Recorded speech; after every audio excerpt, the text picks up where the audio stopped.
Hey everybody, I'm Katallina, and today we're here to talk about episode 3 of Quality Assurance in Another World.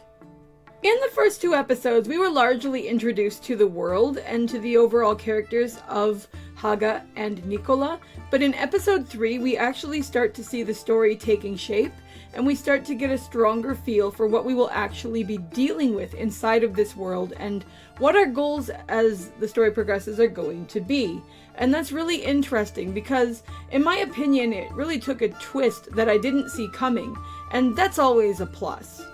The first thing that we should really talk about, though, is the really fun interpretation of the idea of an escort quest, because in a sense, Haga guiding Nikola through that ruin that they were going through together kind of makes me feel sort of how you would feel if you were in a game and an NPC needs you to take them somewhere. Now, in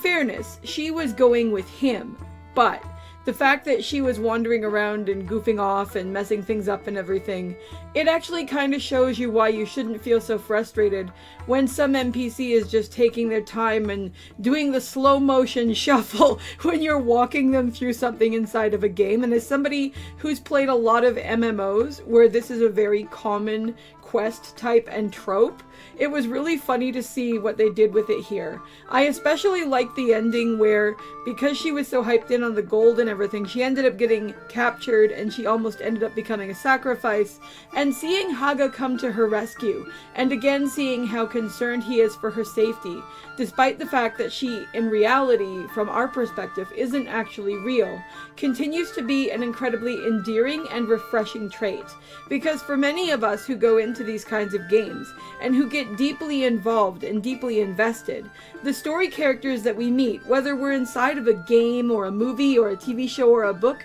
do feel very real and do feel very connected. And I like the fact that despite his serious nature and his focus on completing his tasks, that Haga still maintains that warmth and that compassion in this regard, which is something that many of us who watch this kind of stuff or who play this kind of stuff can definitely relate to. Something I noticed in a writing sense is that there is a very clear parallel between the way that things are happening with Nikola and this quest and this event that got triggered by what she did, and then the consequences of the greed, theoretically, of Haga's friends even, who decided that they were going to go and have fun with their powers and play around instead of actually doing their job. And that's really interesting because we didn't really know anything about that angle of things up until now, and it's not so much that they were doing stuff necessarily in a malicious sense like we saw in the last episode. They were more so goofing off and clowning around and being silly, but it still shows that even without ill intent, there are very good reasons why Haga is reluctant to actually use the debugger mode, because he has seen firsthand that there are absolutely dire consequences for using it, and because of his personality, which is very serious and very focused in many ways, and the fact that he cares about his real-world friends or companions that he was with, he wants to save them, and if he ends up getting trapped like they have, he's not going to be able to do that. And that is all going to absolutely tie into where the story seems to be going now that we've actually realized that there is some overarching AI who is working through Nikola, and that seems likely to be why she was revived, in order to make it so that the game can get to launch. For the AI, it's not any kind of concern about the humans. The AI actually happily had Nikola consume one of the guys that we dealt with, Tablet, from episode 2, and seemed almost gleeful about it, which was rather creepy.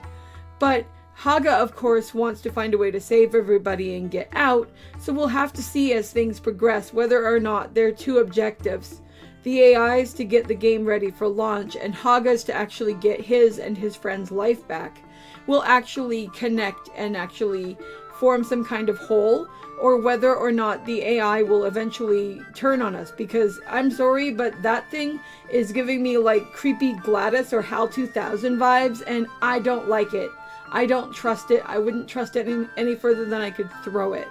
It's really interesting because so far in this story, we've seen NPCs largely within their own context, especially through Nikola, be seen as things that are warm and caring and good and everything. They seem almost real. and yet now we see the coldness of this AI, and we have to recognize the reality that those NPCs are just AI programming in and of themselves.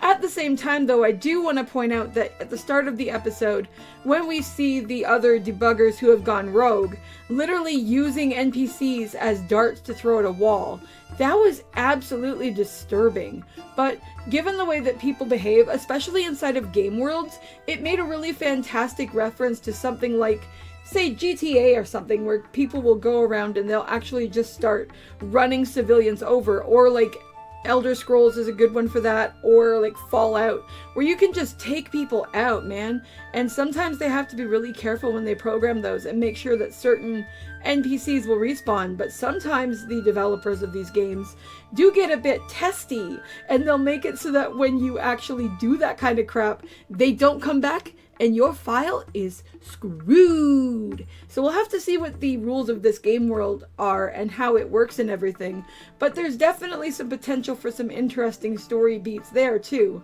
As somebody who is just as much into gaming as I am into anime, this is actually really awesome, and I love how it ties into so many concepts and ideas that I'm familiar with from having played a ton of different games in a ton of different genres. And I really like how these various characters are coming together to form this interesting idea and story that ties all of these things together into some sort of connected whole. And from what I can piece together, what we're going to be seeing going forward is this. Haga, who is genuinely opposed to breaking rules, first off because of his generally pretty serious personality, and second because of course he's seen the horror that that can bring through his friends and their interactions, is actually going to be responsible for finding and essentially fighting people who have no qualms about actually breaking rules or breaking what would be considered within reality normal morality. And that's going to make for a very interesting mix of story concepts, especially when you add in the fact that he has Nikola with him, whom he wants to protect and whom these people would undoubtedly torture, and the fact that at any time of its choosing, as far as we know, this new AI component can hypothetically possess Nikola at any time it wants. And that's going to make for a really interesting twist, because while Nikola is usually kind of sweet and sort of clueless and warm and everything, that AI was cold, man. I wouldn't trust that any further than I could throw a truck. So I'm definitely intrigued. It definitely did what an episode 3 should do, which is give me a feel for what I am signing up for and making sure I want to be here. This is going to be super fun from what I can tell, and it looks like it's going to continue to definitely be a very interesting watch. But those are my thoughts. I'd love to know what you guys are thinking, so drop a comment below and let me know, and I'll see you in the next video. Talk to you later. Bye!